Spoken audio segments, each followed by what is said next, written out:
Today I'm talking to you all about a special video game series called Splatter House.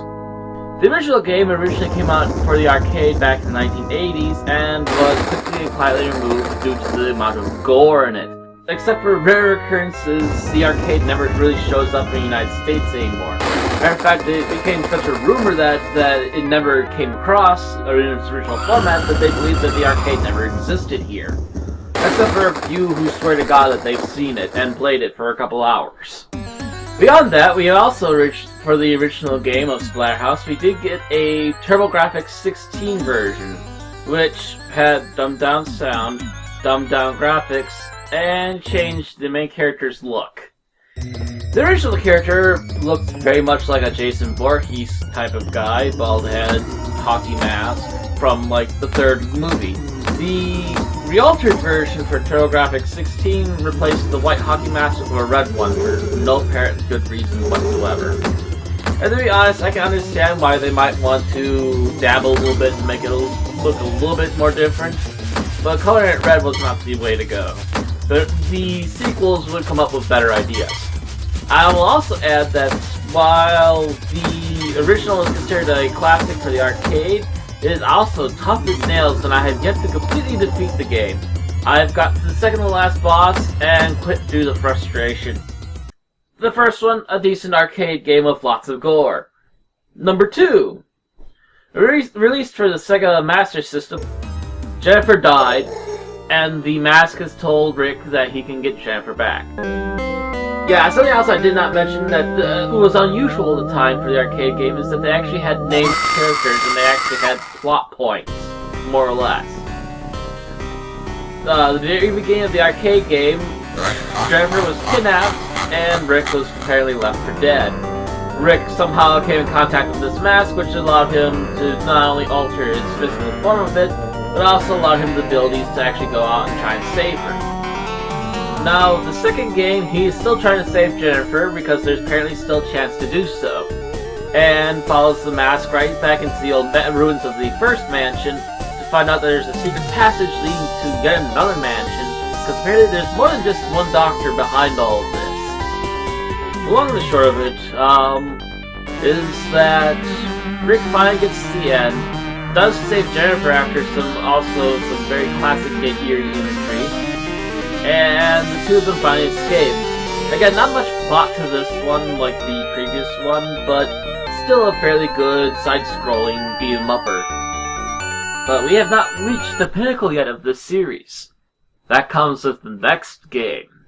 Splatter House 3 is a side-scrolling action-adventure where you actually do get to pick your own path, and it is a little more than just left and right. You also go up and down on the floors, adding a little bit more tactics while you're trying to dodge enemies and then come back down and give them a good pummeling that they deserve.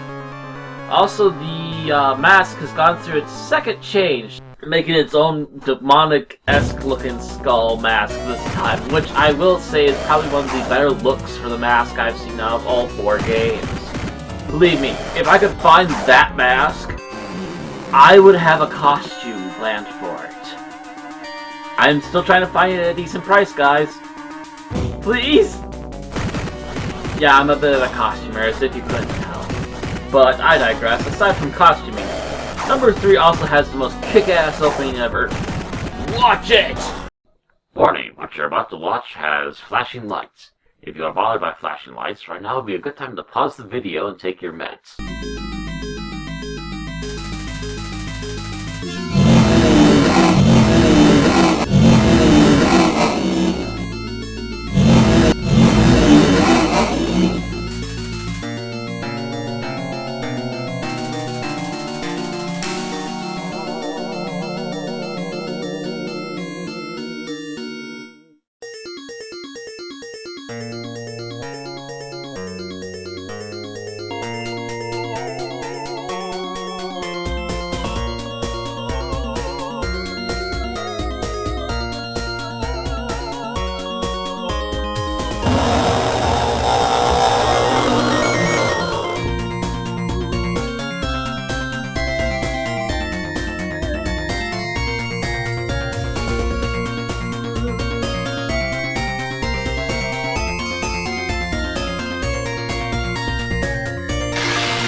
Yet again, Splatter House 3 was made for the Sega Genesis, and obviously it was later on in the Sega Genesis's life when they were trying to experiment more of how things can look. The fighting is very intuitive, and actually I've got to even master all the different moves that there are, because this is probably the first game to actually give you a super mode where you can go hulking huge and beat the snot out of things. I might also add that apparently between the events of Splatter House 2 and 3, apparently Rick and Jennifer finally tied the knot and they also have a son, to which you also have to save not only Jennifer this time, but also their son, and you also, if you're really good at it, again, plot spoilers, you can destroy the mask and end the series forever. But with that aside now, we come to something a little bit closer to home. The new Splatter House for PlayStation 3 and I believe also Xbox. I believe I've seen a couple of them flying around for Xbox. I did not know it at the time, but apparently in this game you have the entire trilogy. You have the original arcade game, which I've yet to figure out how to do the slide kick. Please, if someone can tell me how to do the slide kick on the arcade game, tell me. I've been trying to do it and I still can't do it. But besides that, it also comes with number 2, which I've been gradually working my way through. Number 3, which I will attempt after I finish number 2, as well as the new game. The new game's plot is kind of a combination of all 3 games previously made. It borrows lots of elements from all of them, especially the fact that Rick, from the beginning in this one, can actually change into a huge form when he has enough blood. But I will say that, despite a few weird little pot spots here and there, this is generally a good-looking game. And I would also like to argue a few points that people have brought up about this game, this version in particular. No, this is not just a regular button masher. You actually have to think about what you're doing. And yes, there is a button combo that allows you to instantly regain a lot of health, but that also takes away from your charge ability to become uber and be able to pummel people's faces into the ground. So you have to be careful what you're doing a lot of the time. Which means that a lot of your health regeneration is going to be coming from doing the special quick time events that you can do when you weaken an enemy in this game. Yes, a lot of enemies seem to share the exact same gory death, but let's face facts, there's a lot of background issues behind this game. The fact that this actually came back after almost 15 years of being gone is actually a miracle in of itself for the fans. I actually experienced Splatter House through the Genesis games. I was not able to find an arcade, at least, and I still can't find an arcade emulator that works. So I had to deal with number 2 and number 3. without ever being able to see number 1 until this version until the newest PlayStation 3 version came out. The subject I want to go on is what happened with Splatter House here. Apparently, a lot of background mess happened with Namco. But due to all the problems and so forth, Namco lost a lot of money trying to get this turkey off the ground. And believe it or not, it is very good for what all happened. But the biggest slam to the face of this game is that apparently a lot of people were expecting Namco to give them free swag for their reviews, which is bullshit. A real, serious reviewer, like myself, does not expect to get swag. If you get swag, it's because you're a damn good reviewer, and people are paying attention to you, and actually want to give you some extra goodies, while also going, here's the game, give it a review. It's bullshit to try and pay off a reviewer. A reviewer should be honest. These reviewers did not even play the damn game and just instantly gave it crap reviews all across the board. It's because of bullshit like this that Namco decided, yeah, we're not going to do any more Splatter House sequels for a while now. Even though the group that actually made this game actually had plans for an immediate sequel, as you can tell by the end of this game, which I will not spoil because play the game yourself. Namco, on the other hand, will continue to hash out half-assed sequels to this game series.